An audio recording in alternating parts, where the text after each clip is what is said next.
Buonasera, bentrovati. Siamo giunti alla terza edizione alla terza puntata, del ciclo di incontri sulla storia del costruito materiale di Venezia e siamo davvero onorati di avere qui oggi il professor Lorenzo Razzarini, già professore dell'Università UAD di Venezia, nonché per molti anni direttore anche del Laboratorio Analisi Materiali Antichi, un'eccellenza assoluta del nostro Ateneo veneziano. Devo tuttavia informarvi del fatto che la seconda voce prevista oggi non ci sarà per sopravvenuti, speriamo non così seri, problemi di salute, pertanto sarà nostra cura cercare di recuperare questo contributo anche specifico sul saper fare. Pertanto il professor Lazzarini parlerà con la sua erudizione e sapienza che lo contraddistingue di pavimenti storici veneziani e dei loro caratteri costruttivi, e credo che sarà, come le due precedenti puntate, un'esperienza da ascoltare davvero interessante. Per cui gli cedo la parola e grazie. Buonasera a tutti. Desidero innanzitutto ringraziare il collega Troò per l'invito e dire che ho pensato di parlare da un punto di vista proprio della materia, dei materiali lapidei, soprattutto di quelli decorativi che sono stati usati nei secoli a Venezia. Se avessi saputo per tempo, che avevo quasi mezz'ora in più, avrei modulato in maniera diversa la mia chiacchierata, ma comunque cercherò di essere più esaustivo possibile, per quanto il tema sia difficile, perché a Venezia ci sono almeno un'ottantina di materiali lapidei da costruzione e da decorazione che sono stati impiegati nel corso dei secoli, e naturalmente non posso essere del tutto esauriente, cioè trattarli tutti, perché anche dedicarsi 3 minuti a ciascuno arriverei a 3 ore di chiacchiera, quindi non vorrei che mi tiraste dietro delle pietre alla fine. Quindi mi limiterò a trattare dei più importanti, cercando di dare di queste informazioni circa la provenienza, circa il loro impiego, la storia d'uso, e poi anche delle informazioni circa l'abbondanza di questi materiali a Venezia, nei monumenti veneziani.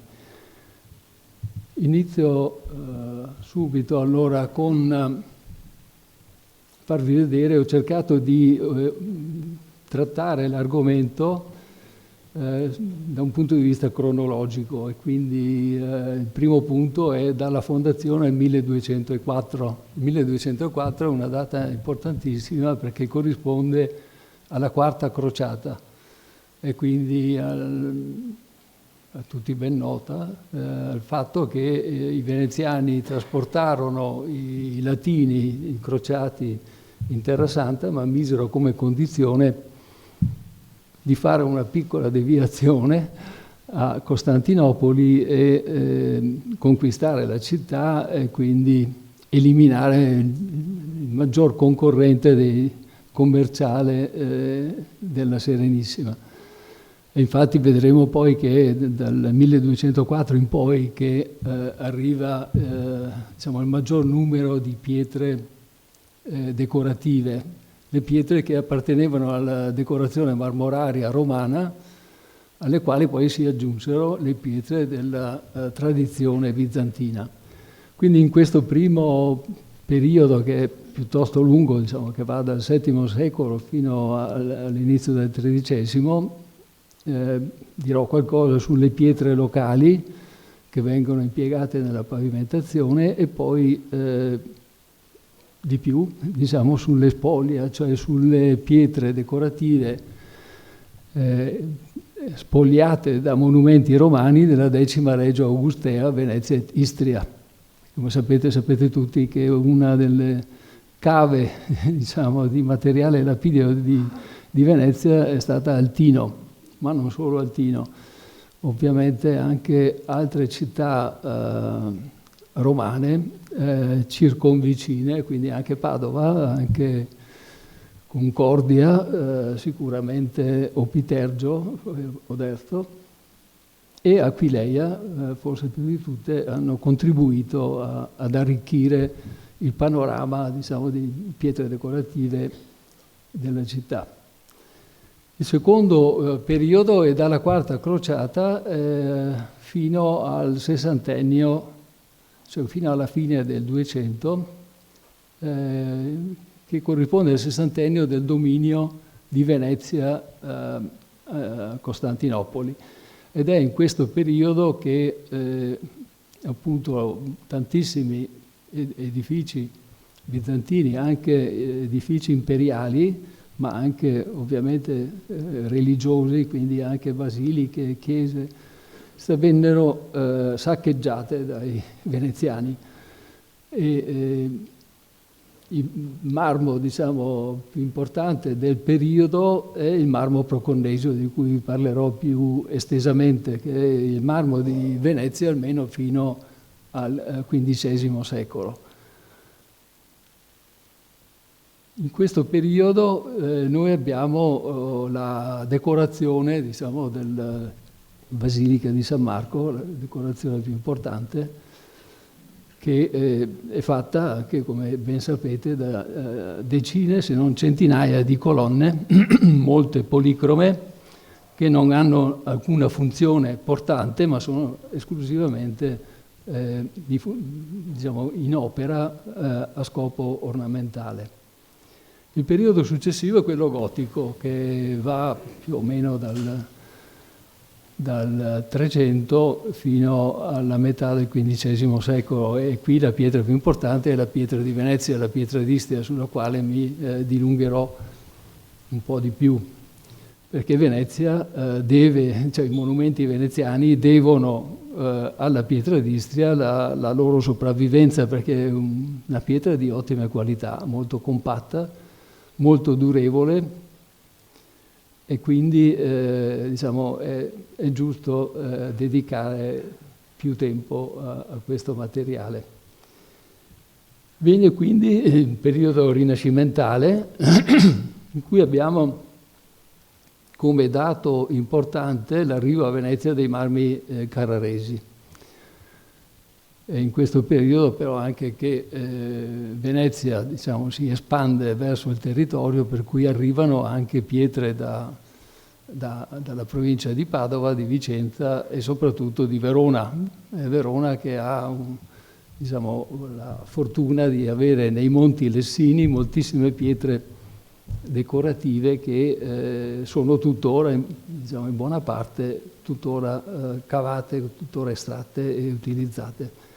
E infine dedicherò un po' di tempo al periodo, al barocco, che invece si caratterizza per l'arrivo di pietre dal Mediterraneo occidentale, soprattutto dalla Sicilia, dalla Liguria, ma anche dal sud della Francia, dal sud-ovest della Francia.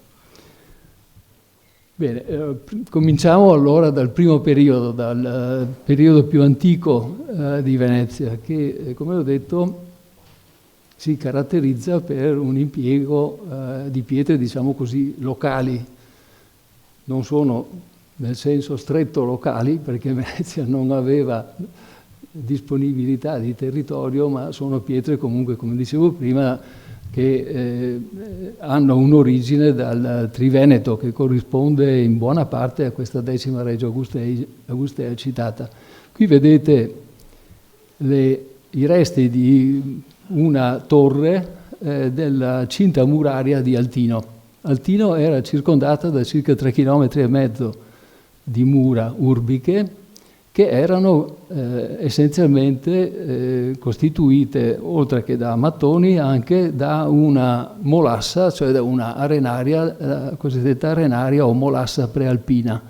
Si tratta di una sabbia, in pratica, consolidata, di età miocenica, che conoscete tutti perché la calpestate quando ha attraversato il ponte di Rialto, questo è un particolare appunto della pavimentazione realtina, ma la calpestate anche in molte altre parti della città dove masegni di pavimentazione trovate, oltre alla trachite, trovate anche questa arenaria.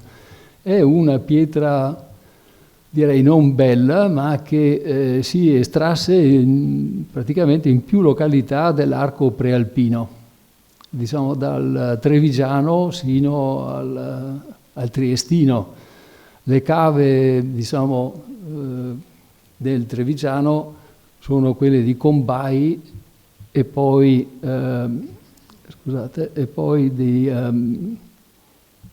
del Caglieron, che ho dimenticato di inserire qui, ma che sono forse note a voi perché il Caglieron è una località vicina a Vittorio Veneto e le cave sono state aperte in grotta, quindi sono al coperto e vengono presto diciamo, utilizzate perché fornivano, diciamo, quindi già in età romana, fornivano della pietra di ottima qualità. Questa pietra poi veniva trasportata in laguna attraverso i fiumi e quindi arrivavano, diciamo, per via fluviale, via d'acqua. La pietra è di colore grigio, ma può avere, diciamo, anche delle sfiammature, diciamo, di colore bruno per effetto di ossidazioni che sono avvenute nel corso della genesi di questa roccia. Ossidazioni in presenza appunto di notevoli quantità di ossigeno che in una zona, diciamo, di laguna dove si depositava la sabbia produceva la trasformazione cromatica degli ossidi di ferro ferrosi di colore grigio o verdastro in ossidi di ferro bruni.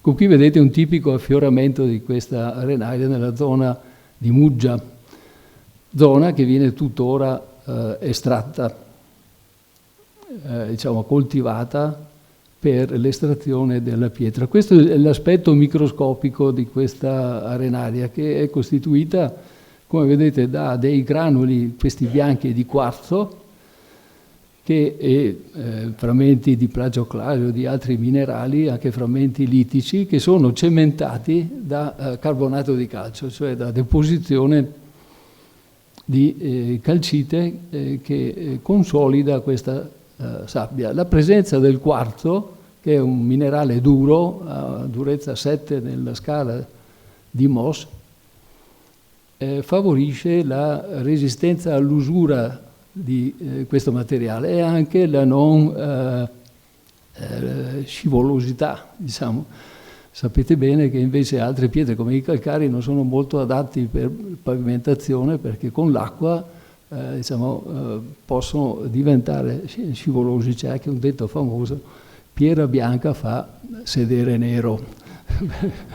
Mentre invece le arenarie e la trachite, essendo rocce essenzialmente, diciamo, contenenti minerali silicatici resistenti e anche porose, soprattutto la trachite, diciamo, resistono bene all'usura e quindi sono adatte all'uso di pavimentazione di superfici, diciamo, anche di grandi dimensioni. Sapete che la pavimentazione a Venezia con la trachite si fa nella seconda metà del Settecento, per diciamo, soprattutto iniziativa del Tirali.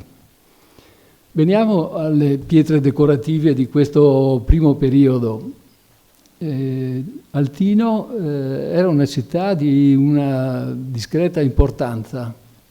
Compare nella tabula pointigheriana, che è la mappa più antica che abbiamo, del III secolo d.C., che è conservata a Vienna, compare con 2 torri, e quindi il massimo erano 3 le torri, cioè le città più importanti, le metropoli come Roma, Capua, Antiochia, Aquileia, eccetera, erano indicate con 3 torri, Altino con 2, e quindi era una città florida che aveva contatti con il resto del Mediterraneo e che quindi importò pietre colorate. Il marmo colorato era molto costoso in età romana, era un materiale status symbol, che immediatamente denotava la ricchezza di una famiglia. Per cui lo troviamo impiegato non soltanto negli edifici pubblici, come ad esempio nei fori o nelle basiliche o nei templi, ma anche nelle domus più ricche. Ecco, voi se siete stati ad Altino ricorderete che esiste questo pavimento proprio vicino alla via Basolata, che è prospiciente la chiesetta di Altino. E questo pavimento, vedete, è costituito da questa pietra grigia che prevale come superficie, e questo è il Bardiglio di Carrara. Vi faccio notare che il Bardiglio di Carrara, come i marmi di Carrara, arrivarono a Venezia dopo il periplo di aver fatto il periplo di tutta la penisola italiana, quindi con un trasporto molto lungo e oneroso. La pietra che vedete qui invece è il marmor Scireticum degli antichi, cioè il marmo è una breccia metamorfosata, quindi un marmo vero e proprio, che i romani estrassero nell'isola di Schiros, nel nord dell'Egeo. La pietra che vedete qui è anch'essa di origine greca, come il marmo sciretico, ed è quello che i romani chiamarono marmor calcidicum. I romani davano nomi geografici alle pietre, quindi se uno ricorda il nome latino di questi materiali ha immediatamente un'indicazione sulla provenienza del materiale stesso. Ecco, questo marmor calcidicum, che è stato poi chiamato fior di pesco dai marmorari romani, viene dall'isola Eubea, più precisamente da Eretria, che è una città a 20 km da Calcide, Alchida, adesso in greco, che però in età romana era una città ben più fiorente e importante di Eretria, per cui le cave erano sotto giurisdizione calcidese.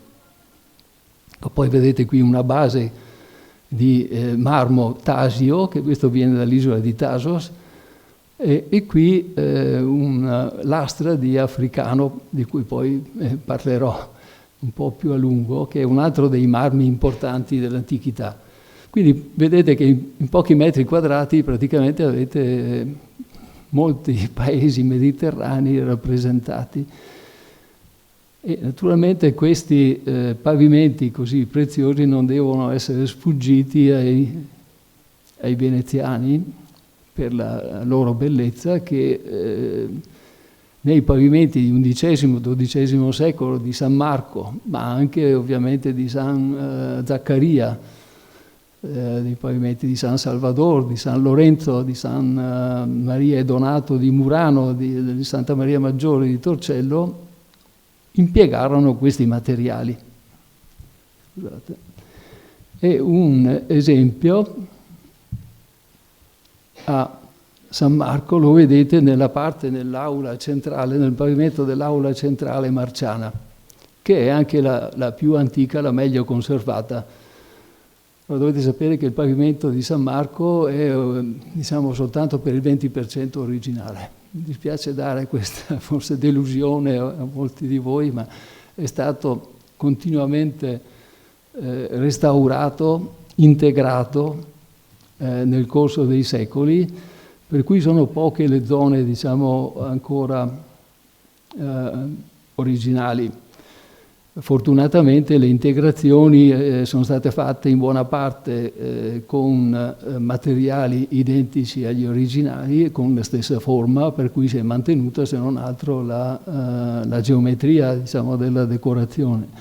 Però buona parte del pavimento, ripeto, non è del XI-XII secolo come si penserebbe.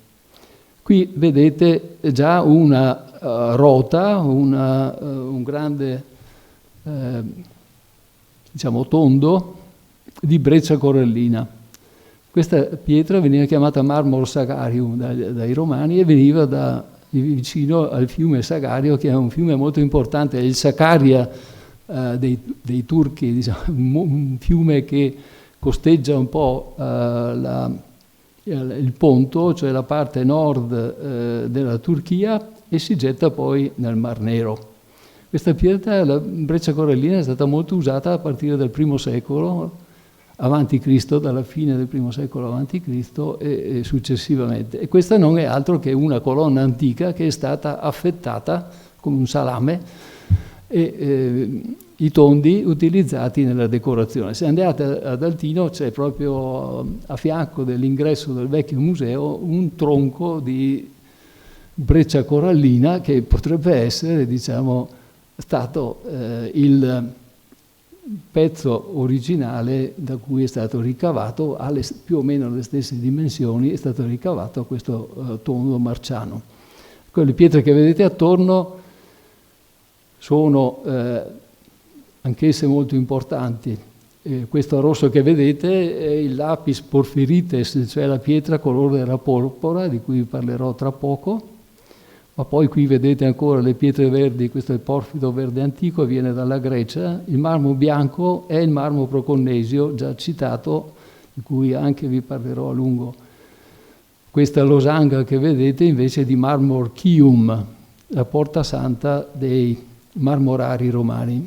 Ora le pietre antiche, soprattutto quelle di tradizione romana, vengono normalmente indicate con nomi dati a questi materiali dai marmorari romani del Rinascimento, del periodo barocco, per cui vengono usati internazionalmente, però di molti di questi materiali antichi conosciamo anche il nome latino. Qui vedete un altro dettaglio sempre dell'aula centrale.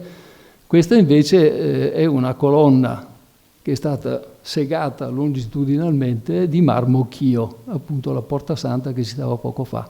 L'isola di Chio è un'isola che è a largo di Smirne, quindi diciamo a metà circa della costa anatolica, ed è una pietra molto importante per gli antichi, che viene usata già nel IV secolo avanti Cristo e poi fino all'età medio-bizantina, quindi tantissimi secoli di impiego. Le cave sono proprio vicino a Chios città, in una località che si chiama Latomi, che in greco vuol dire cava.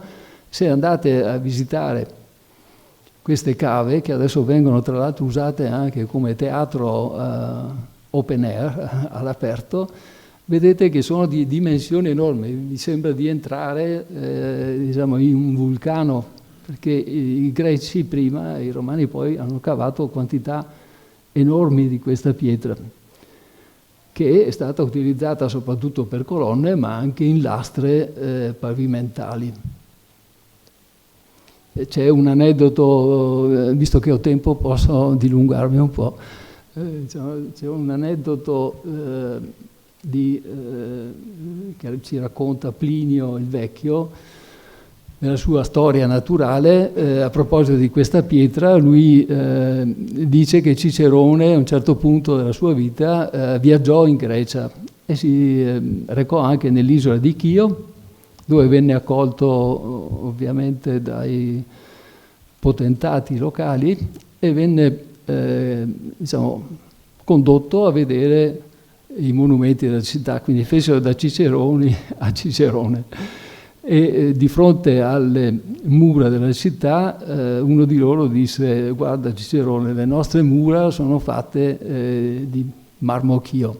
E Cicerone subito pronto da buon romano, e rispose: beh, sarei stato molto più sorpreso se fossero state fatte di travertino romano. E questo ci dice chiaramente qual era, diciamo, lo spirito con cui i romani cercavano queste pietre. Le cercavano per il loro esotismo, quindi per la loro rarità, ma anche per la loro bellezza. E conosciamo dall'editto dei prezzi di Diocleziano, datato al 301, che è una specie di calmiere che l'imperatore emanò per tutto l'impero, perché anche loro c'erano i furbi che diciamo, aumentavano il prezzo dei marmi come volevano loro. E in questo calmiere noi sappiamo che, per esempio, il marmo, la pietra più importante, la più costosa, era il porfido rosso egiziano, che aveva pari prezzo di cui mostrerò fra poco le cave, pari prezzo del porfido verde greco. La pietra che vedete qui in alto invece, che è un'altra rota, ma che si trova a Santa Maria Maggiore, è di lapis alabastrites, l'alabastro egiziano che i marmorari romani chiamano alabastro cotognino, perché assomiglia alla mela cotogna. Questo costava 75 denari a piede cubo, mentre invece il porfido rosso egiziano costava ben 250 denari a piede cubo, cioè 30 per 30 per 30 centimetri di questa pietra costavano l'equivalente di 37 grammi di argento. Quindi questo vi dà un'idea del notevole costo di questo materiale e anche dei pavimenti che venivano decorati con questi materiali. Quindi un pavimento tipo questo, che ricorda l'opus sectile romano, era molto più pregiato, molto più costoso di un pavimento musivo. Normalmente si pensa al contrario, che sia più importante e più costoso un mosaico che non un pavimento rivestito da lastre o scaglie di marmo. Qui vedete un particolare del pavimento di Santa Maria Donato, e anche qua c'è buona parte del Mediterraneo antico rappresentata, oltre al porfido egiziano, è questo che è il rosso antico, che è il marmo ortenarium dei Romani, veniva da Capo Tenero, questo dal dito centrale del Peloponneso, proprio dalla punta che corrisponde a Capo Matapan, ed è un'altra pietra che è colma di storia. Le pietre romane parlavano, c'è Lucano che è un scrittore e poeta vissuto in età neroniana, era nativo di Cordova, che dice saxa locuntur, cioè le pietre parlano. In effetti siamo riusciti a ricostruire, in base alle fonti storiche, ma anche al loro impiego, alla determinazione della loro provenienza, la storia di molte di queste pietre. Per cui anche qui, per esempio, vedete questa bella lastra, questo è il pavonazzetto, che è il marmor frigium degli antichi, veniva dal centro dell'Anatolia, dal centro dell'attuale Turchia, in provincia di Afyon, ed è anch'esso menzionato nell'editto di Diocleziano a 200 denari a piede cubo, quindi poco meno del porfido rosso e del porfido verde.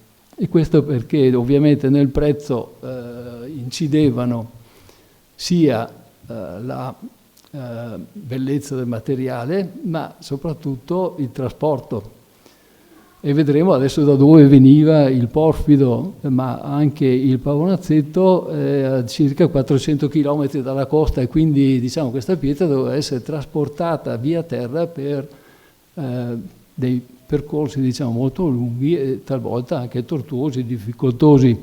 Se non c'era un fiume, ovviamente il trasporto via terra era veramente molto oneroso. Ecco, questi due tondi che vedete sono del porfido verde greco, che era denominato marmor lacedemonium dai romani, cioè la pietra di Lacedemone, la pietra di Sparta, viene chiamato anche verde di Laconia.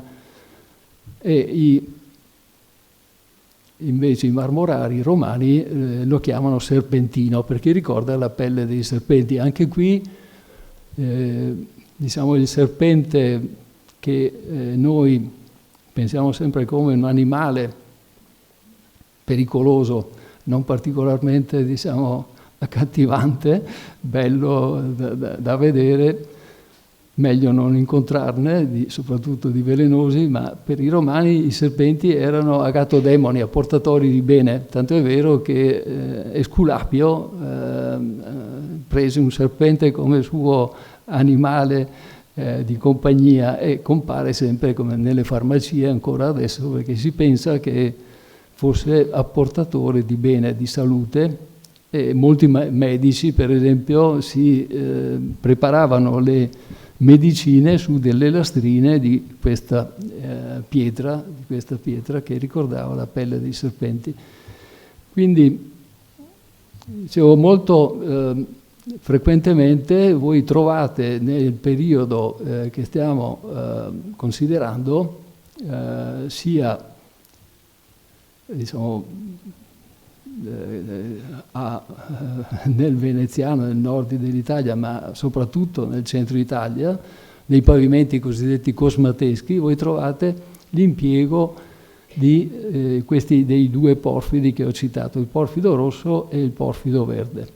La combinazione porfido rosso e verde costituiva quello che i romani chiamavano l'opus alexandrinum, perché questo pavimento era molto di moda ad Alessandria in Egitto e ovviamente anche nelle altre grandi metropoli del mondo antico. Quindi adesso è arrivato il momento di parlare di questo porfido rosso egiziano.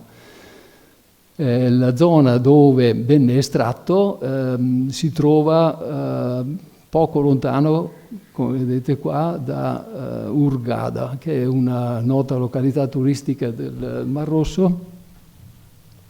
In tutto il deserto orientale egiziano, che vedete qui diciamo, indicato in questo quadrato, i romani estrassero tantissime pietre. Qui venivano mandati i damnati ad metalla, cioè gli schiavi, ma anche ovviamente i banditi, personaggi pericolosi che era meglio stessero lontani da Roma, e venivano appunto controllati da guarnigioni e spaccavano pietre fino a morirne tutta la vita. Queste pietre dovevano poi viaggiare per il deserto, cioè tutta questa zona è formata da deserto roccioso, e vedete indicate alcune vie carovaniere. Non è indicata quella che collegava il Mons Porfirites, l'attuale Gebel Dokan, che è circa 40 km all'interno di Hurghada, quindi a ovest di Hurghada, con Chena, che era l'antica Caenepolis. E quindi c'erano circa 160 km di deserto da percorrere per trasportare, vedremo da dove, dalle cave del Mons Porfirites, il porfido fino al Nilo, dove veniva imbarcato. Grandi monoliti, grandi colonne venivano messe su delle chiatte che discendevano il Nilo fino ad Alessandria, e da lì poi diciamo trasportate su naves lapidarie, su delle navi che spesso erano costruite delle dimensioni di questi monoliti. Pensate che così venivano trasportati anche gli obelischi. L'obelisco di San Giovanni Laterano, che molti di voi penso conoscono, è di 27 metri, cioè un pezzo unico di pietra di 27 metri, ed è di granito rosso di Assuan. Assuan è ancora più a sud, no? Non è indicato qua, ma è circa qui. E quindi diciamo queste pietre costavano molto, anche perché dovevano, come dicevo prima, percorrere via terra e via mare dei tragitti lunghissimi. Ecco, questa è la zona del Mons Porfirites, ci si arriva da Hurghada, non ci sono piste né strade, ma si corre sul greto degli wadi, cioè di questi torrenti asciutti, e si arriva in questa zona che si chiama lo Wadi Abu Ma'mel, dove era situata la guarnigione. Qui vedete i resti del forte romano, qui il pozzo, che controllava questi dannati ad Metalla. Questa è una delle cave non molto grandi, dove si vede che il porfido era naturalmente fratturato, quindi è una tettonizzazione naturale, e gli stacchi avvenivano, diciamo, inserendo delle grosse zeppe metalliche, dei cunei, che consentivano il distacco dei blocchi che venivano poi ribaltati giù fino a valle.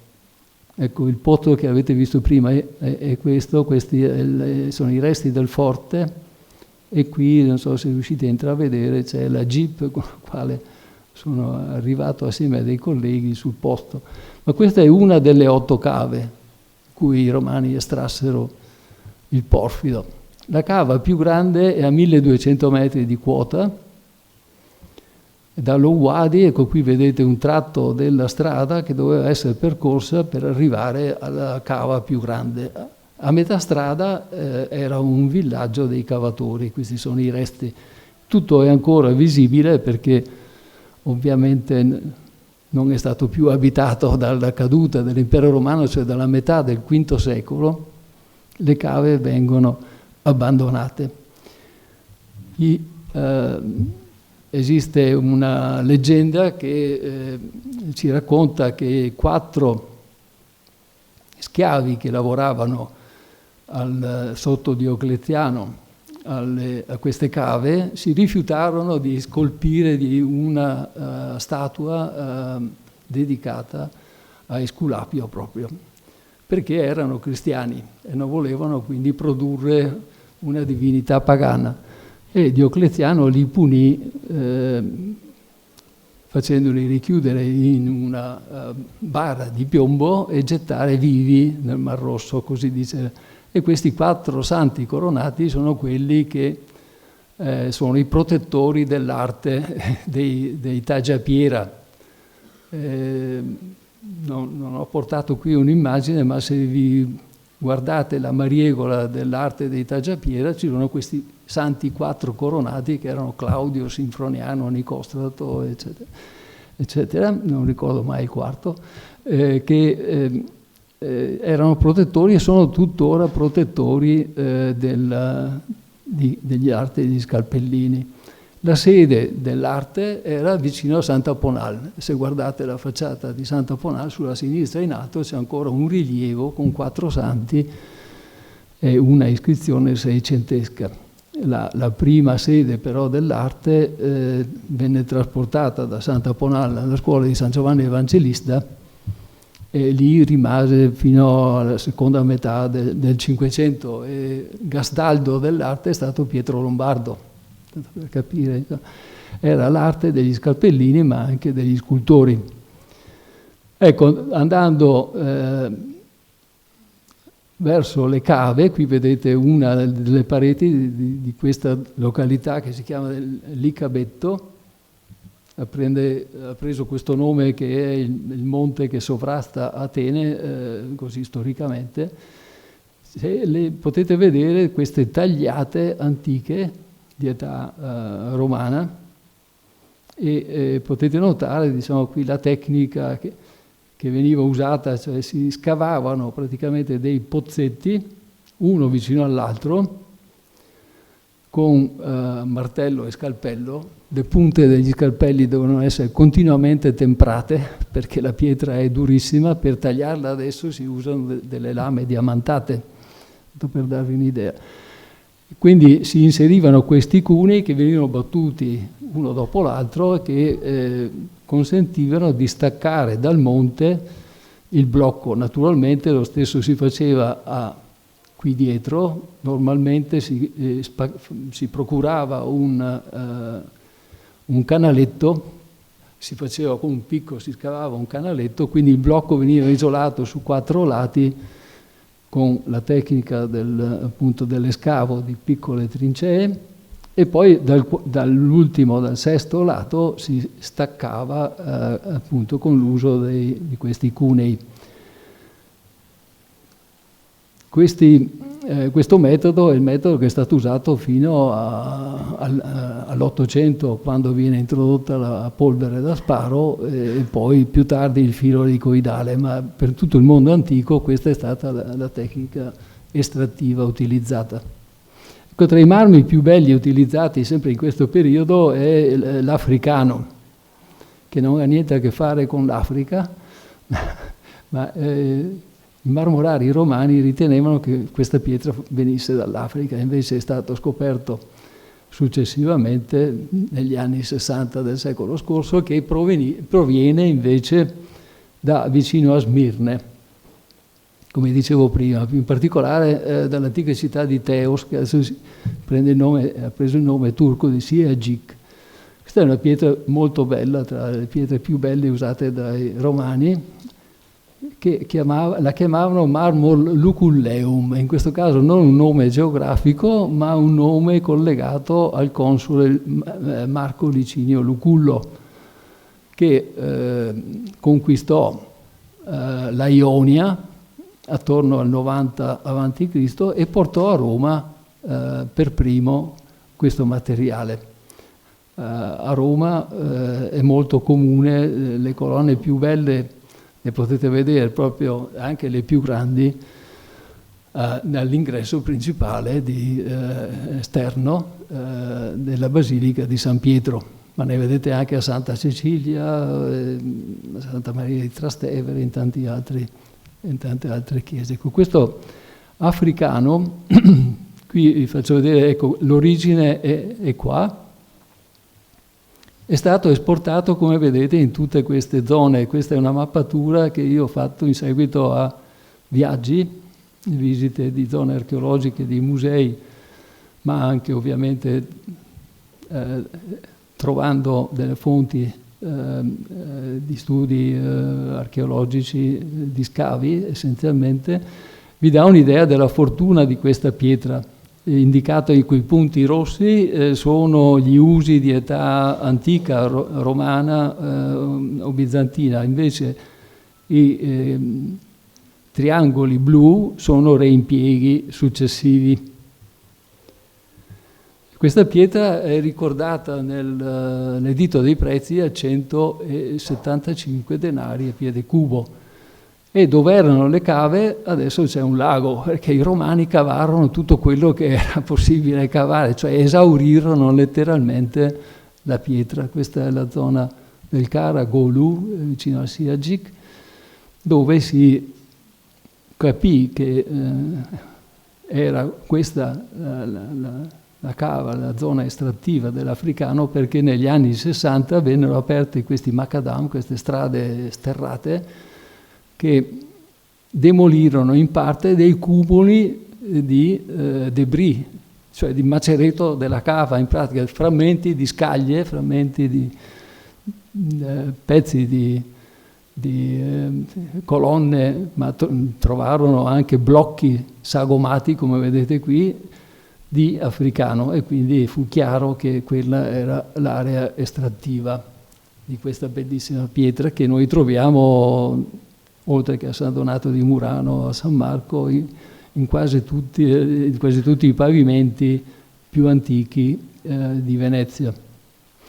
L'altra pietra di cui vi volevo parlare è il marmor proconnesium, che viene chiamato anche marmo greco normalmente. Il nome proconnesium deriva dal nome antico Proconnesos dell'attuale isola di Marmara, che ha mantenuto il toponimo Marmara da Marmaro. Marmaro in greco vuol dire, si traduce con brillare, perché i marmi brillano, soprattutto i marmi bianchi, ovviamente stiamo parlando di marmi veri e propri. Questo marmo viene chiamato marmo greco fetido spesso, anche perché quando lo si lavora si spezzano i cristalli e fuoriescono dei gas solforosi, assomigliano a gas che si possono sentire da uova marce, per cui gli scalpellini lo conoscono molto bene ed è caratterizzato, come potete vedere, da queste righe, vene grigie che corrispondono a dei livelli sostanza diciamo carboniosa corrispondente a sostanza organica presente nei calcari fossiliferi pre-metamorfici. Cioè, dovete pensare che in origine questa pietra era un calcare che si era formato per deposizione di conchiglie. Le conchiglie poi sono state distrutte dal metamorfismo, cioè da innalzamenti di temperatura e di pressione, ma è rimasta un po' di sostanza organica che è bruciata parzialmente formando carbone o grafite. Per cui questa pietra si può identificare abbastanza facilmente ed è stata usata per la sua capacità, diciamo, la sua bellezza, la sua decoratività. Ecco, di questa pietra il cosiddetto mare di San Marco, che conoscete penso tutti, sta di fronte a quella che si chiama l'iconostasi, ma il septo, diciamo, che separa l'aula centrale di San Marco dal presbiterio. E qui vedete sempre nella parte centrale della navata principale di San Marco, vedete anche delle lastre di questo bel marmo che veniva tagliato dallo stesso blocco e poi giustapposto a macchia aperta, si dice. Gli inglesi dicono book matching, cioè perché ricordano le 2 pagine o 4 pagine di un libro. Questa capacità decorativa è stata sfruttata per prima dai Romani. Abbiamo gli più antichi esempi sono in Domus di II secolo a Efeso, ma poi molto sfruttata dai bizantini, da cui i veneziani hanno copiato questa tecnica di messa in opera, diciamo, molto decorativa, molto ornamentale. Ed è la tecnica che è stata usata a San Marco sia all'interno che all'esterno.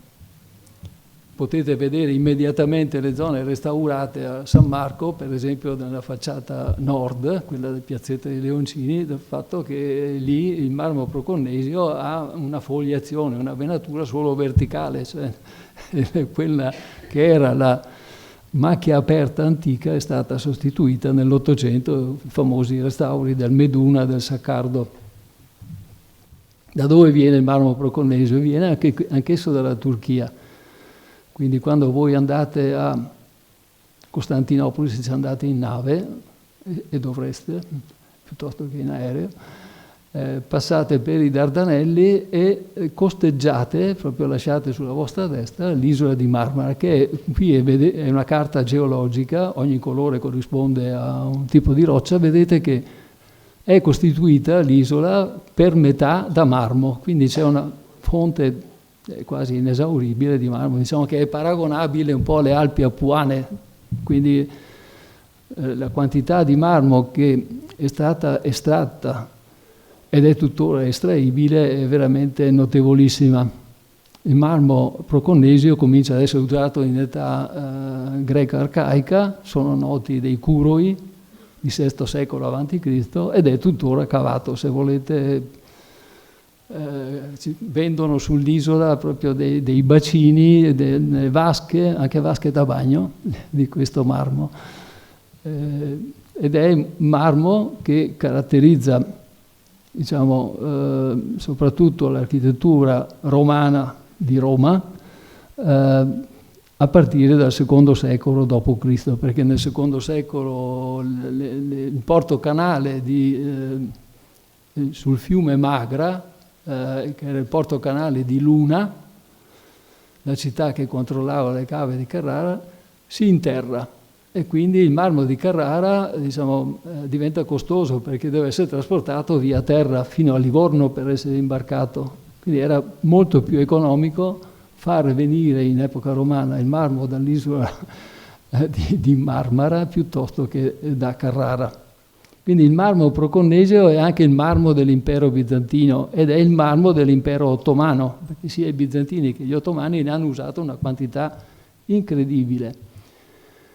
Guardate, questo è un dettaglio della parte nord dell'isola, tutti i numeretti che vedete corrispondono a cave antiche. Io sto facendo da ormai 20 anni un censimento delle colonne di marmo proconnesio presenti a Venezia all'interno di edifici pubblici e religiosi o sulle facciate di case private e sono arrivato a 1283 colonne. Questo vi dà un'idea di quanto i veneziani abbiano diciamo, acquistato o trafugato diciamo, in antico.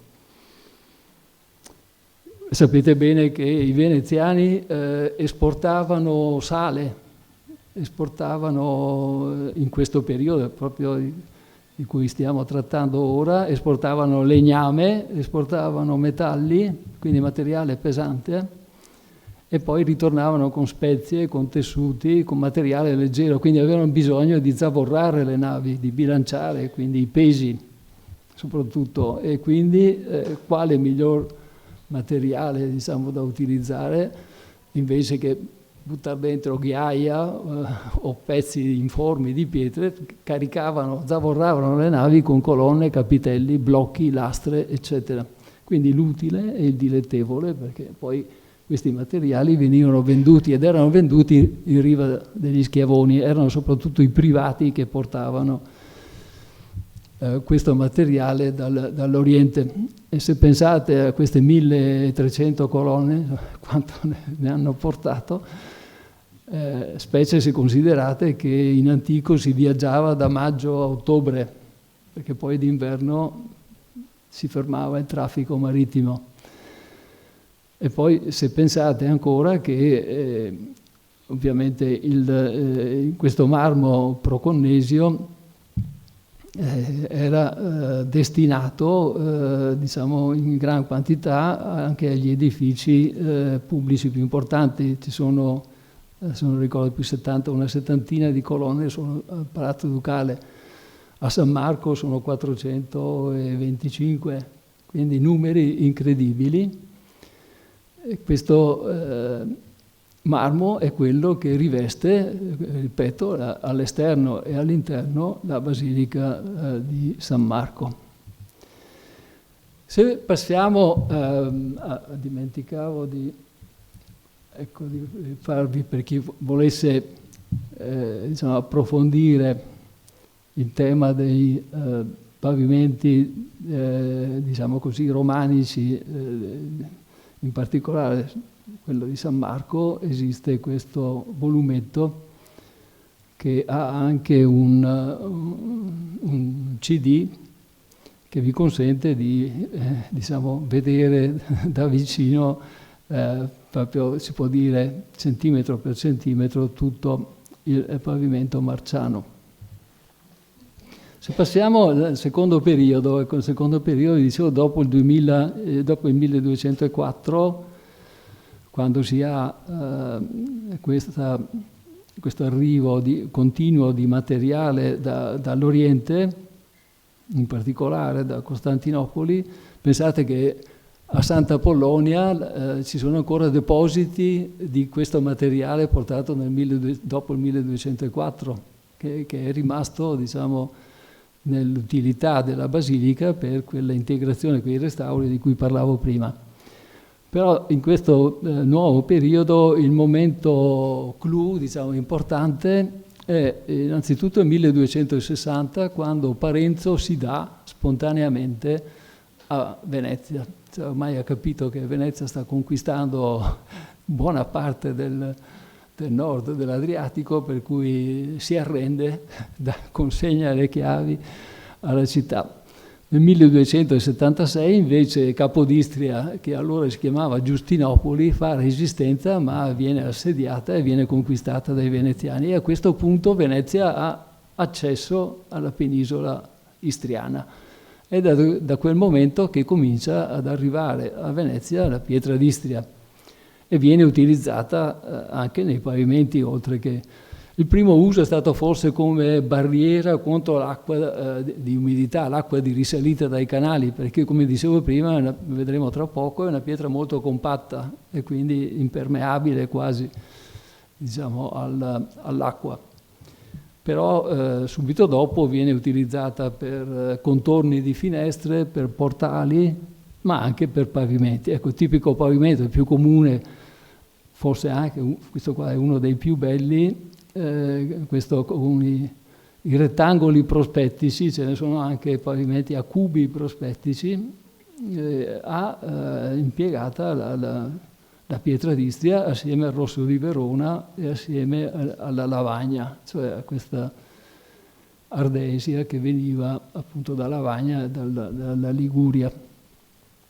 Quindi nel 400 cominciano questi pavimenti che assumono un secolo, diciamo soprattutto a partire dal 500, anche dei disegni molto belli e vedono l'inserimento ancora di pietre antiche. Con questo per esempio è il pavimento della cappella del Palazzo Grimani, e qui trovate, ecco, dei tondi di africano, ma anche dei tondi di verde antico, il verde di Tessaglia, un'altra pietra importante usata molto dai Romani e poi dai Bizantini, e al centro un tondo di porfido verde egiziano. Questa è la varietà verde del porfido rosso che abbiamo visto prima e che viene dalla stessa zona del Gebel Dokan. Questo invece è San Salvador, e vedete anche qua l'impiego di pietra d'Istria, ma anche di marmo di Carrara. Il marmo di Carrara comincia ad arrivare, come dicevo prima, verso diciamo il primo uso è quello delle sculture delle Masegne, datato, si data alla fine del 300, 1390-92. Le sculture che vedete sopra il septo di San Marco sono di marmo di Carrara, anche se sono di colore bruno, ma sono di colore bruno perché sono state dipinte, sono state trattate per farle sembrare di bronzo, ma sono di marmo di Carrara. Di marmo di Carrara è anche il fastigio, il coronamento della Basilica di San Marco, opera dei Lamberti, una famiglia di toscani che arrivò a Venezia all'inizio del 400.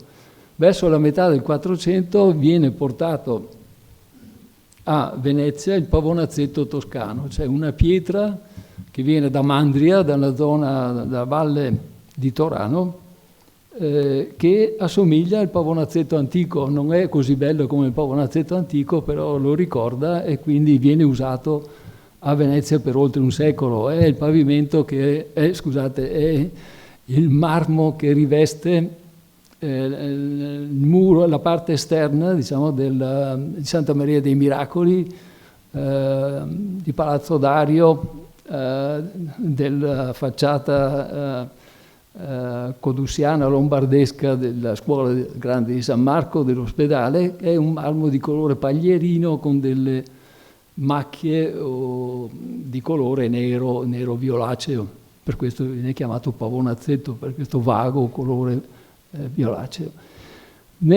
Alla fine del 400 arriva a Venezia anche una pietra nuova. Verona è stata conquistata e arriva questa che vedete, che è la lumachella di San Vitale, di cui vi parlerò tra poco. Però per il momento torniamo un attimo indietro alla pietra d'Istria, perché vi ho detto che è la pietra più importante, la pietra di Venezia. Qui vedete indicato con questo colore blu scuro le zone di affioramento, quindi affiora sia a nord che a sud del canale di Leme.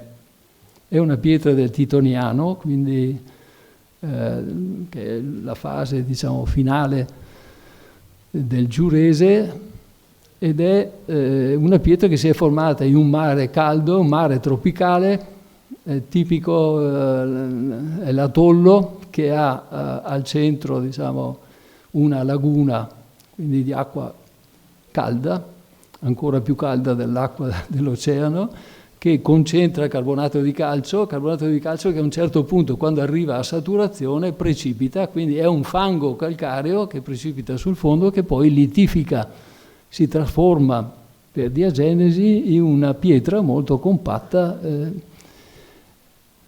e molto resistente. È anche molto pura, è un calcare litografico, per cui è il 97-98% carbonato di calcio. E si cavava a Orsera, qui vedete la grandissima cava di Orsera. Qui sono più di forse qualche milione di metri cubi che sono stati estratti, E questa invece è la grande cava di Rovigno. Qui ho calcolato, perché qui è difficile fare delle misure e quindi un calcolo delle cubature, ma qui invece abbiamo una parete lunghissima, lunga circa 200 metri, e c'è un fronte dove è stata cavata ovviamente pietra di 70-80 metri, insomma, calcolato che più o meno sono stati estratti 700.000 metri cubi di pietra solo in questa cava di Rovigno. Quindi questo vi dà un'idea della quantità di pietra che i veneziani hanno estratto. Questo è un famoso dipinto di Canaletto che mostra un cantiere di Taggiapiera dove, come vedete, venivano prodotti vere da pozzo, ma ovviamente anche altri tipi di manufatti, anche sculture, e questo è uno dei tanti toponimi presenti in città che ci indicano che erano tantissime i laboratori di scalpellino e di scultura. Qui vedete due tipi di pietra d'Istria, ecco, di quelle più compatte. Qui vedete proprio un fango che si è a un certo punto anche separato in clasti per essiccamento, pietra d'Istria di buona qualità. Quando invece la pietra, questa è la pietra che i veneziani chiamavano della buona man, cioè dello strato buono, dello strato spesso, quello delle colonne, dei colonnoni che reggono Palazzo Ducale, dove lo spessore degli strati arriva anche 80-90 centimetri, quindi erano dei blocchi veramente potenti e di ottima qualità. E visto al microscopio vedete che è proprio un fango calcareo, sono particelle finissime con qua e là qualche microfossile, ma è una pietra, ecco qui ne vedete uno, ma è una pietra estremamente compatta e appunto durevole, resistente, con ottime caratteristiche meccaniche, 1500 kg per centimetro quadrato mediamente. Questa invece è sempre pietra d'Istria, però una varietà della cattiva man, perché vedete che è piena di questi che si chiamano stiloliti, cioè sono delle superfici dove le correnti sottomarine hanno sciolto un po' di carbonato di calcio e hanno quindi interrotto la sedimentazione, che poi è ripresa, ma ovviamente hanno lasciato queste superfici di maggior porosità che al microscopio, come si vede, proprio questi buchi neri è una porosità naturale della pietra. In questo caso la pietra non è affatto di buona qualità e non adatta a fungere da barriera. Ci sono esempi di cattiva pietra d'Istria un po' ovunque a Venezia, anche il portale principale della Basilica dei Frari è di cattiva qualità, nonostante l'importanza del monumento. Evidentemente i frati erano a corto di quattrini, non potevano pagare pietra di miglior qualità, o forse in quel momento le cave non fornivano il materiale adatto. Ecco, il brocato rosso di Verona, lo vedete qui, è un calcare nodulare, questo è di età giurassica, Dogger pro parte, ed è un calcare che si è depositato in un mare discretamente profondo, anche questo piuttosto caldo, dove correnti sottomarine hanno parzialmente sciolto il calcare originario, che è questo dei noduli. I noduli si sono depositati e sono stati cementati da una successiva sedimentazione sempre di carbonato di calcio, ma ahimè spesso anche con minerali argillosi. Quindi la presenza di minerali argillosi, che è variabile nei marmi rossi di Verona, è ovviamente crea problemi di conservazione, perché le argille assorbono acqua, spesso anche si dilatano, si gonfiano.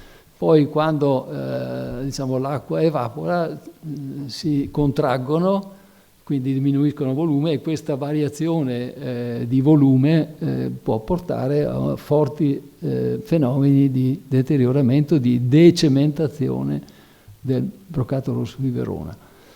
Ecco, le cave veronesi stanno, alcune sono ancora attive, nella zona di Sant'Ambrogio, di Valpolicella, Domegliara, San Giorgio, e hanno, ecco, qui ne vedete, diciamo, questa è una foto fatta dall'Adige, e l'Adige era ovviamente la via d'acqua più utilizzata per portare a Venezia il broccato rosso di Verona, che al microscopio si vede è composto da miliardi di frammenti di lamelli branchi pelagici, cioè questi erano dei bivalvi microscopici, piccoli, presenti in miliardi di miliardi, che formano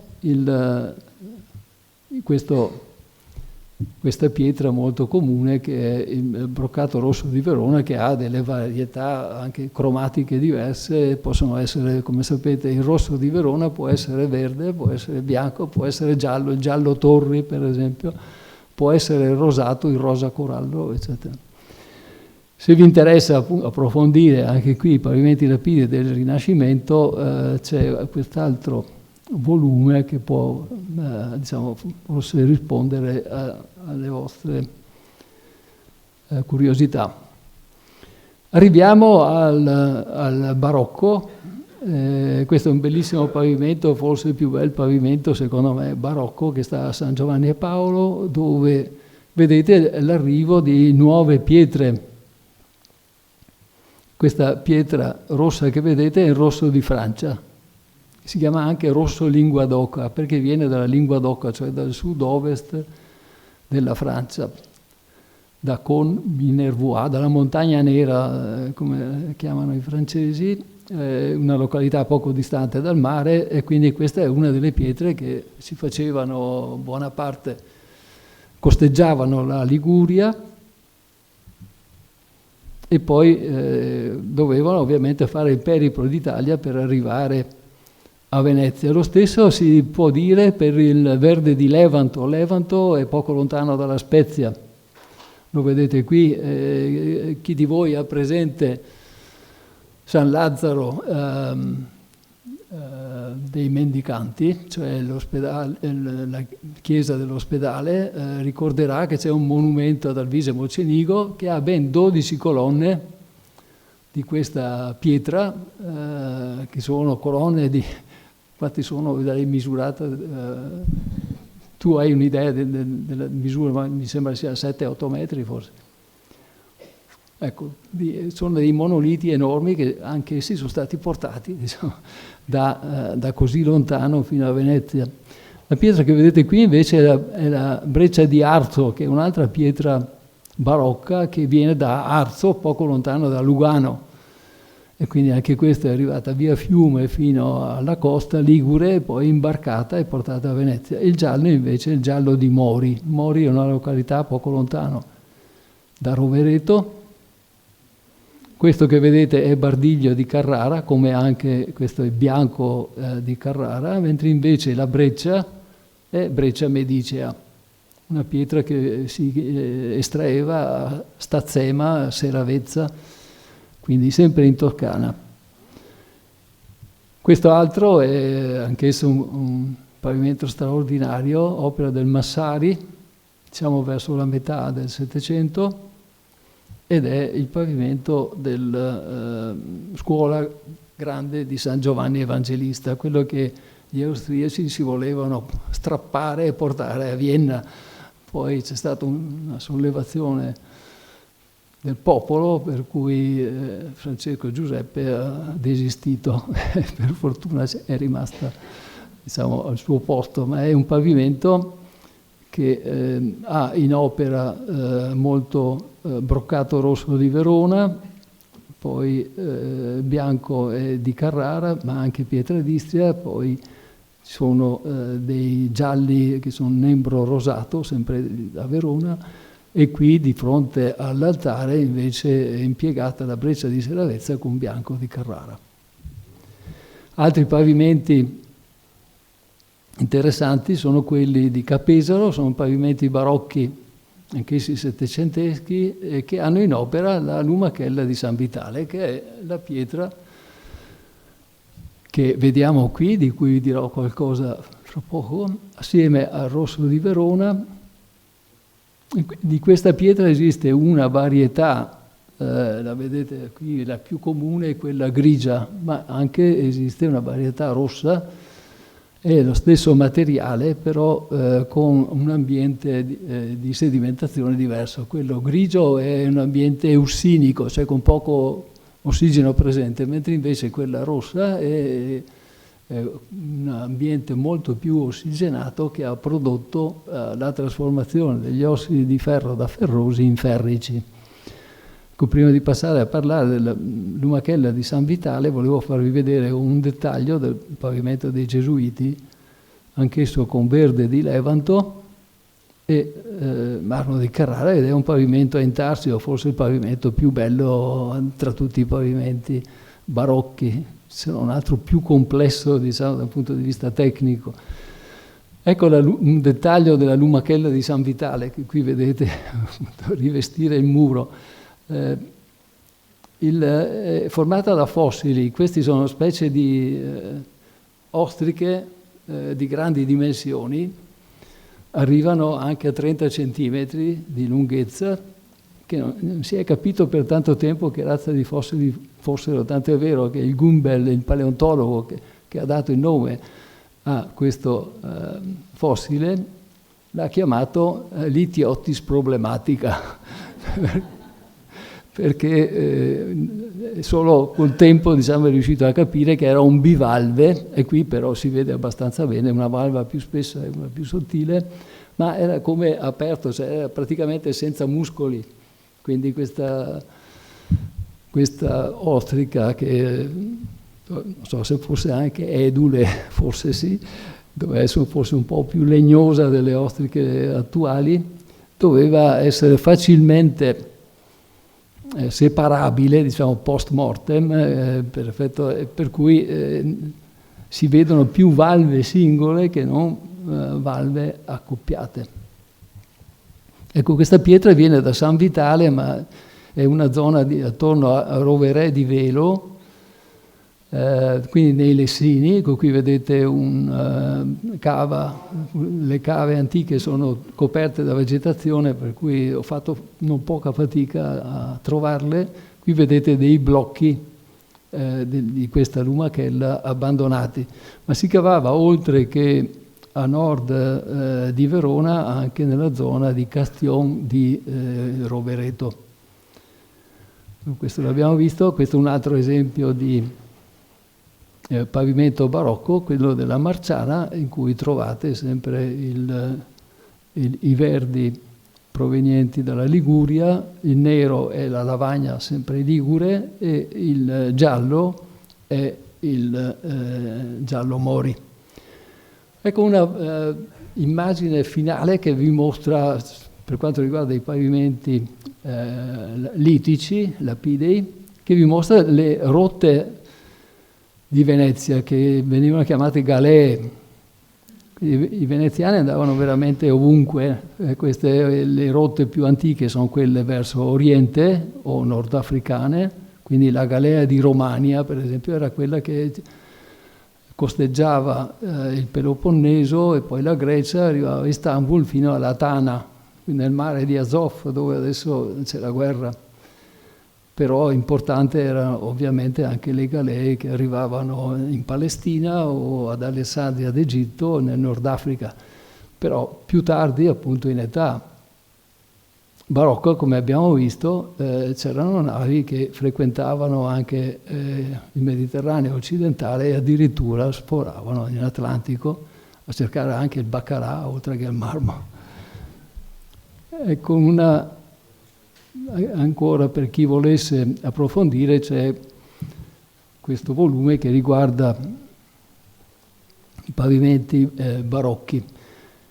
Per arrivare, diciamo, alla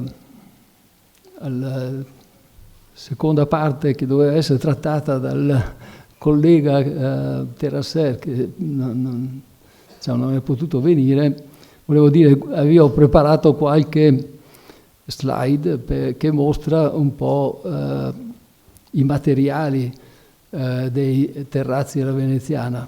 Terrazzi che, diciamo, anche qui i veneziani hanno inventato nulla, perché i diciamo, poi ci sono pavimenti in Signino, l'opus Signinum, che non sono altro che dei terrazzi della veneziana, però di secondo secolo avanti Cristo. Adesso addirittura si antedata questa tecnica alla fine del IV secolo avanti Cristo, perché sono stati trovati dei pavimenti tipo questo e anche dei pastelloni ad Olinto, che è una località della Macedonia, sta nella penisola calcidica, quindi nel nord-ovest della Grecia.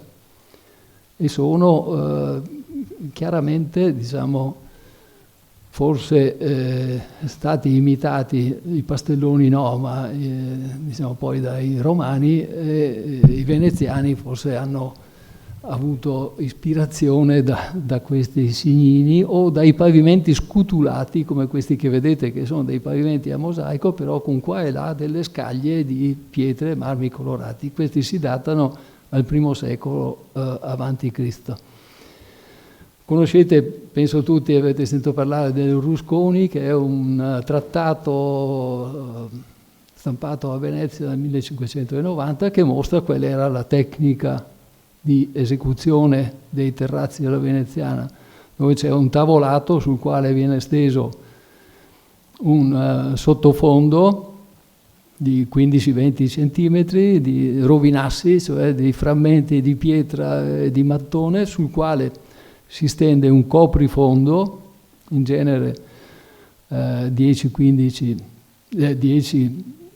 centimetri al massimo, in genere 4-5 veramente, di calce e sabbia, e anche lì ancora con graniglia, sul quale si stende la stabilitura di pochi centimetri, 2-3 centimetri al massimo, nel quale poi vengono fatte le semine dei frammenti di pietra macinata o talvolta aggiunti anche di scaglie. Ecco, qui vedete un tipico pastellone con soltanto non la stratigrafia completa, ma si vede chiaramente uno strato che potremmo chiamare di arriccio, sul quale è steso un intonaco, e non si vede qui, ma sopra l'intonaco c'è un intonachino sul quale, che è costituito da un pigmento, in questo caso rosso, quindi un'ocra ematitica mescolata con la calce. Quindi i pastelloni sono come una pittura alla calce, ma invece che essere stesa su una parete è stesa sul pavimento e viene ovviamente trattata a lungo con spatole eccetera per compattare ma anche lisciare e ottenere la superficie, diciamo, bellissima lustra che tutti conoscete. Qui vedete degli altri esempi invece di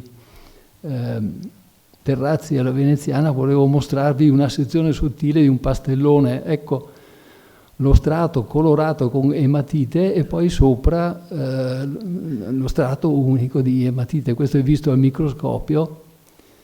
L'ematite è questa ocra gialla, che è un pigmento che si trova in natura, che è costituito da ossido di ferro anidro, però con una certa quantità di minerali argillosi. Quindi questa ocra è il prodotto, diciamo, finale del carsismo, cioè della dissoluzione per tempi lunghissimi prodotti da acqua meteorica del carbonato di calcio che affiora, ad esempio da noi nella Val di Lasi, era dalla Val di Lasi che venivano le ocre gialle e le ocre rosse, mentre invece dal Monte Baldo veniva la terra verde, la celadonite, che sono state tutte usate nei pavimenti a pastellone. Qui vedete invece un bel pavimento, prezioso pavimento a terrazzo, che è quello di Palazzo Grimani, dove trovate impiegato il porfido rosso e anche il porfido verde greco. Le altre pietre sono del rosso di Verona, che abbiamo già visto, il grigio è il bardiglio di Carrara, e se c'è qualcosa di nuovo che non ho ancora nominato, ed è il cogolo, quello che si chiama il cogolo, che è termine dialettale che sta per lo stracotto, quello che rimane dopo diciamo, la cottura del calcare per la produzione della calce. Questo pavimento di Catron è uno dei più bei pavimenti a terrazzo di Venezia, secondo me. Qui ancora, diciamo, un riferimento bibliografico per chi fosse interessato. E volevo concludere con parlarvi della calce e dire qualcosa. Io pensavo di dire qualcosa che doveva essere, diciamo, lo spunto poi per il terrazzer che mi avrebbe diciamo, completato poi il discorso parlando della tecnica di esecuzione, parlando più in dettaglio della tecnica di esecuzione dei terrazzi. Qui volevo farvi vedere una calcara antica che ho fotografato a Minervino nelle Mulce. Vedete che è stata costruita praticamente a ridosso di un affioramento di calcare, quindi qui avevano il materiale di partenza.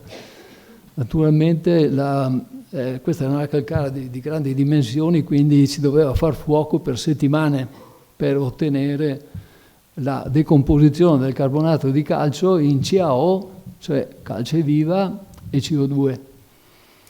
Questa è invece una calcara ottocentesca che è nel Trevigiano, vicino al Piave. Vedete l'evoluzione, diciamo, moderna con una ciminiera vera e propria, quindi con una calcara che da discontinua come era quella che vi ho mostrata prima, perché è chiaro che si caricava, si faceva fuoco, ma poi una volta, diciamo, dopo 2 settimane, quando la decomposizione si presupponeva, diciamo, terminata, il fuoco veniva spento, si doveva tirar fuori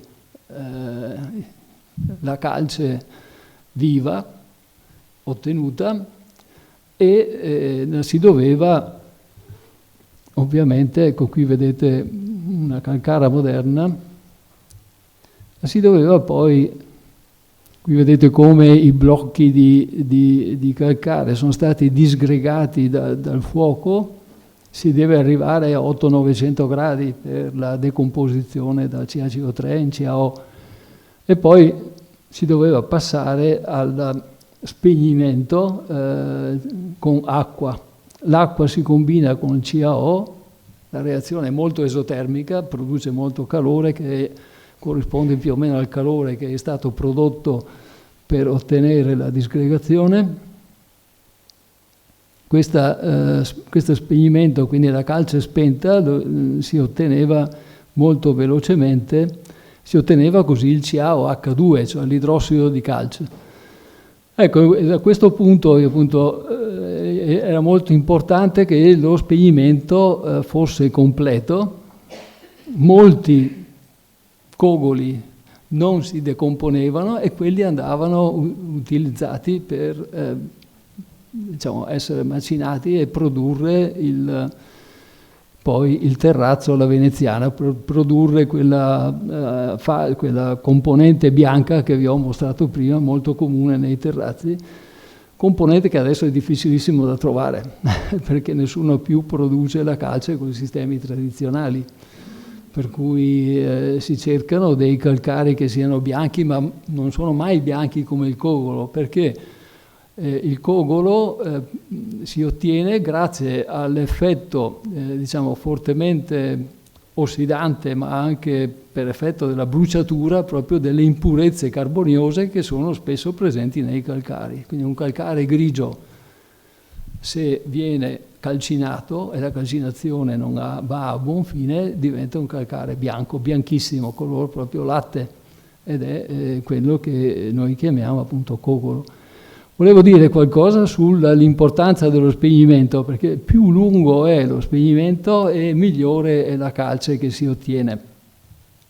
Questo viene spiegato col fatto che il CaOH2, che quando è cristallizzato o è anche quando diventa grassello, ma quasi, diciamo, molto burroso, diciamo, quasi solido, molto viscoso, costituisce il minerale portlandite, quindi CaOH2 viene chiamato portlandite e forma dei cristalli che sono piatti.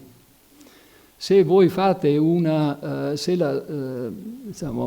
spegnimento è lungo e mantenete a lungo anche per anni, diciamo, l'acqua sopra la calce spenta, voi favorite la dissoluzione della portlandite che è cristallizzata più fine con riprecipitazione, che è lentissima, in portlandite con cristalli più grossi che si appiattiscono uno sopra l'altro. Questa calce così spenta ha bisogno di meno acqua di quanto invece avrebbe bisogno una calce spenta velocemente. Se c'è meno acqua nella calce, meno acqua evapora e meno pori si formano, perché lì dove l'acqua evapora si forma un poro e quindi la calce è molto più compatta e di miglior qualità. Questo è, diciamo, un po' il segreto dello spegnimento lungo, che fa sì che, per esempio, ve l'avrà detto il professor Piana, che all'interno della basilica, nei luoghi, diciamo, sconsacrati, diciamo, che fungono da magazzino, da sempre esiste una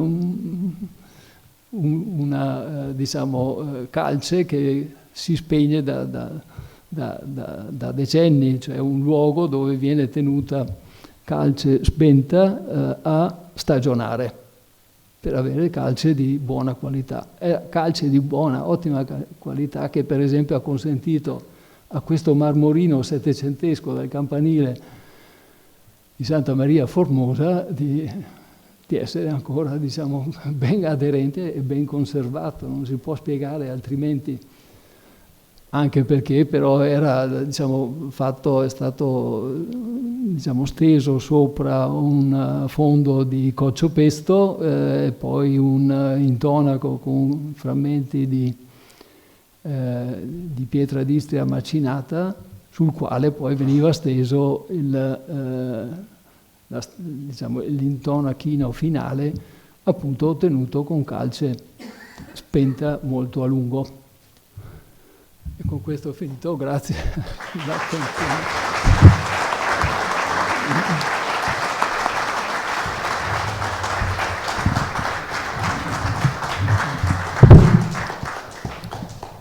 Grazie professor Lazzarini per questa straordinaria passeggiata all'interno delle vicende delle pietre veneziane. Io avrei qualche domanda, se posso permettermi, e nel frattempo invito anche il nostro pubblico ad approfittare di questo momento della presenza del professor Lazzarini. Ecco, riguardo un tema molto dibattuto in città, che è quello del trattamento superficiale della pietra d'Istria. Mi chiedo, per la vostra esperienza, se ci sono dei casi conclamati in cui la pietra d'Istria veniva dipinta o se invece era più frequente trovarla libera da pigmenti. No, è spessissimo dorata e dipinta. Se andate a San Giovanni in Bragora ci sono i pilastrini interni della chiesa che sono ancora dorati. Se andate a San Tomà, la scuola dei Caligari, tracce di policromia estesi di età gotica erano sulla facciata di Palazzo Ducale. A noi sembrerebbe impossibile, ma c'erano dei grandi fioroni, diciamo, dipinti su Palazzo Ducale. Sono stati trovati i resti anche studiati dal punto di vista chimico, sono stati identificati i pigmenti, eccetera. Quindi noi abbiamo una visione distorta di quella che doveva essere la città antica, che era Venezia, come Padova, come molte altre città, era una urbs picta. Infatti ci sono descrizioni, no, quattrocentesche di visitatori che parlano della città dipinta, che passando per il Canal Grande vedevano non solo gli affreschi diciamo, sui muri, ma c'era anche la pietra dorata e dipinta, l'H d'oro non a caso si chiama così perché anche lì sono state trovate tracce di policromia. Quindi è come anche a Roma, no? Uno vede Roma bianca perché vede il travertino, ma in antico c'erano anche là diciamo, superfici dipinte e affrescate e poi pietre colorate in esterno. Se voi guardate la basilica, anche la facciata principale della basilica di San Marco, abbiamo anche lì una facciata sbiadita rispetto a quello che era il colore, perché a parte il porfido che proprio è indistruttibile, mantiene il colore originale, anche la lucidatura originale, ma tutte le altre pietre, quelle calcaree, sono tutte, diciamo, velate, offuscate da un velo bianco di carbonato di calcio di rideposizione secondaria. In origine dovete immaginarvele lucidate e con i colori vivacissimi, molto contrastati. Del resto anche in antico le statue greche, i templi erano dipinti, no? Non solo diciamo, le pietre lì, diciamo dipinte anche con stucchi che venivano posti in superficie. In Sicilia tutte le calcareniti dei templi di Selinute, di Agrigento, eccetera, erano stuccate di bianco e poi nella trabeazione o nelle metope, eccetera, nei triglifi, eccetera, policromi. Non so se c'è qualcuno del pubblico che vuole intervenire. Ecco. Bene, grazie professore. Scusi, sto facendo una domanda a lui, dopo lo posso chiedere?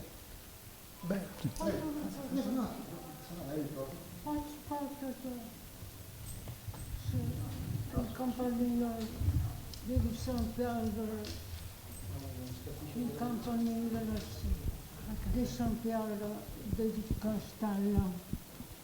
San Pietro di Castello è tutto in pietra d'Istria, del Codussi, ed è l'unico esempio di, diciamo, di monumento interamente fatto in pietra d'Istria, a parte la casina quella neoclassica del Santi, no? Quella che Anche le prigioni. Calle Valaresso dall'inizio. Sì, le altre sono cioè, di pietra d'Istria, beh, c'è anche la Salute, ovviamente, e delle facciate palladiane, quelle di San Giorgio, però interamente anche, diciamo, tutti i lati, eccetera, interamente di pietra d'Istria. Conosco solo questi due esempi. Allora, innanzitutto grazie professore, lei ha già soddisfatto in parte tutte le mie curiosità, compresa quella della Lumachella di San Vitale, dico bene. Lumachella di San Vitale. Che mi ha sempre incuriosito moltissimo, ok. Sono due pietre, cioè quella con i fossili è la Lumachella di San Vitale, l'altra invece è quella che si chiama Macchia Vecchia di Verona, e viene sempre dai Lessini anche quella, e non ha niente a che fare con il rosso di Verona. Il rosso di Verona è quello che c'è nel pavimento, assieme a pietra d'Istria. 3/4 dei pavimenti, diciamo, delle chiese veneziane, ma anche di molti palazzi, sono a pietra d'Istria e broccato rosso di Verona, quindi bianco e rosso. Ok, io tra l'altro ho una grossa curiosità che forse lei riesce a soddisfare. Da 70 anni, posso dire, quindi sto parlando dei miei vecchi, mi parlavano che, scendendo un po' di livello e parlando di pavimentazioni di abitazioni umili forse, veniva utilizzato il sangue, proprio prelevato dai macellai, e veniva versato per dare quel colore rossiccio che a lei risulta, o è una leggenda? Secondo me è una leggenda, anche perché ovviamente non è stabile come colore, può colorare sul momento, ma poi sostanze organiche, diciamo, si ossidano rapidamente, quindi non credo che potesse essere. Non è un utilizzo nell'edilizia, no. E chissà perché me ne parlavano. Okay. È una leggenda. Una leggenda, grazie.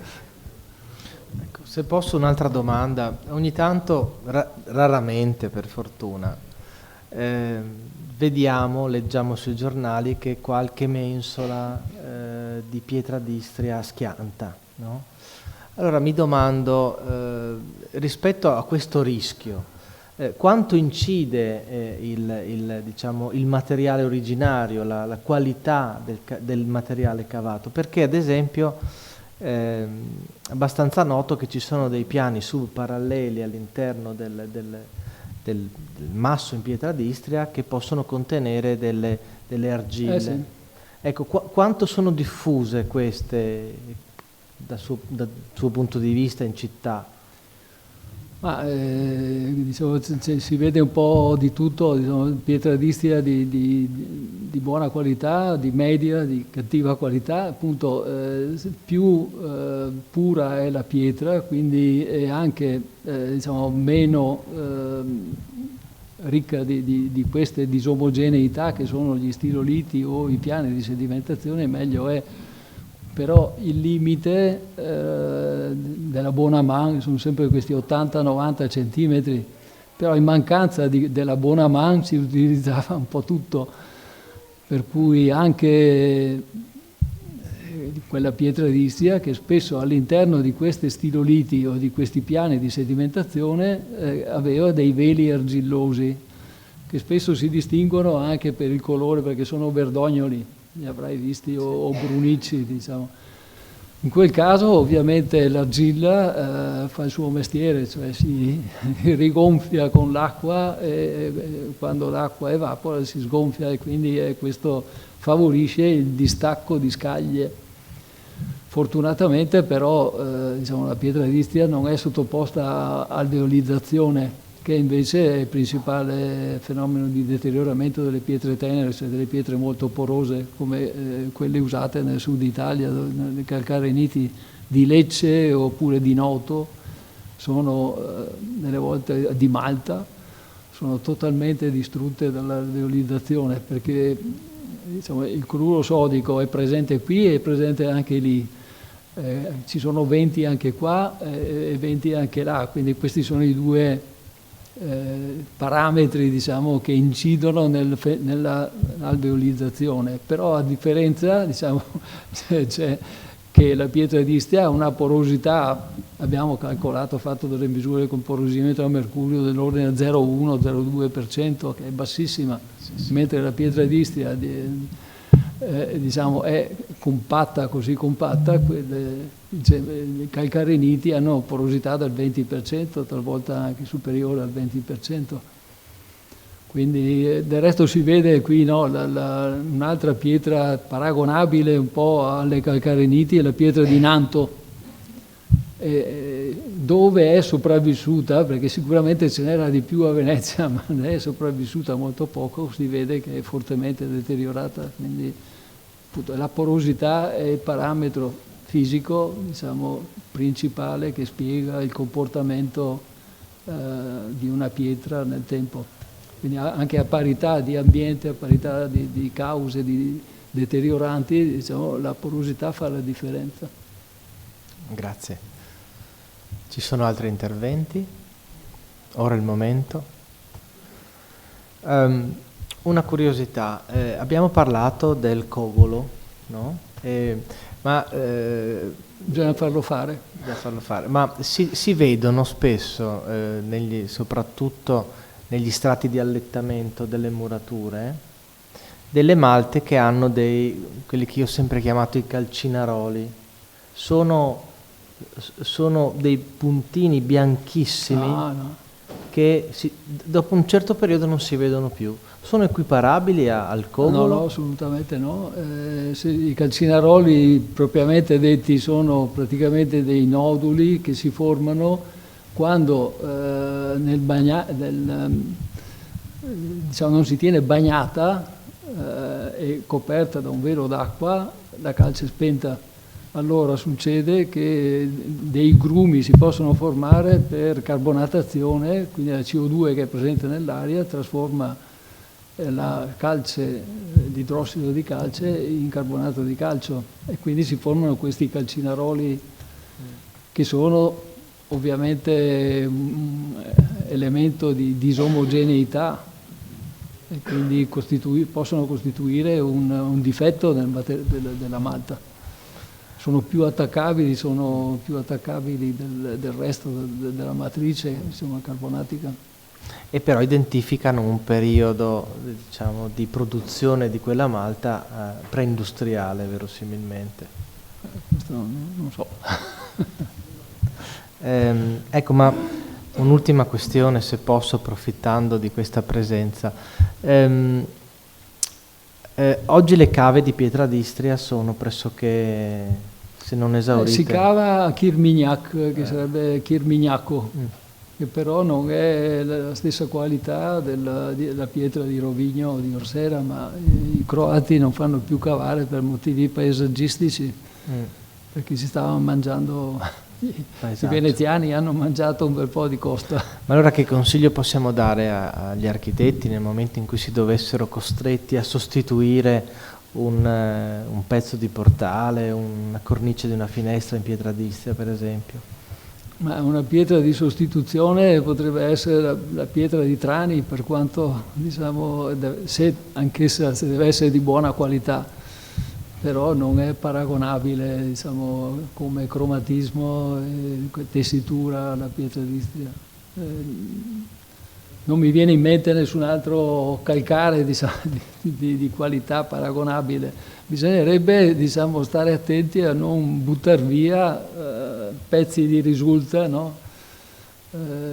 Io so che il ponte ferroviario, per esempio, è stato delle volte smantellato a pezzi. Per fortuna si è messa da parte la pietra d'Istria di buona qualità che era stata usata. Bisognerebbe farlo sempre, ecco, creare una banca di pietra d'Istria, ma forse non solo di pietra d'Istria, sostituzioni, anche di coppi, di masegni, di mattoni. Certo, tutti i materiali storici, diciamo, le altinelle, il mattone gotico, eccetera, chiaro.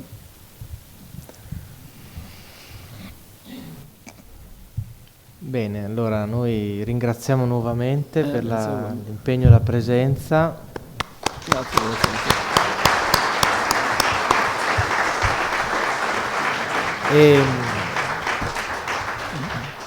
E ci rivediamo alla quarta puntata il prossimo 5 dicembre. Ricordo anche la firma di uscita per architetti e studenti. Grazie.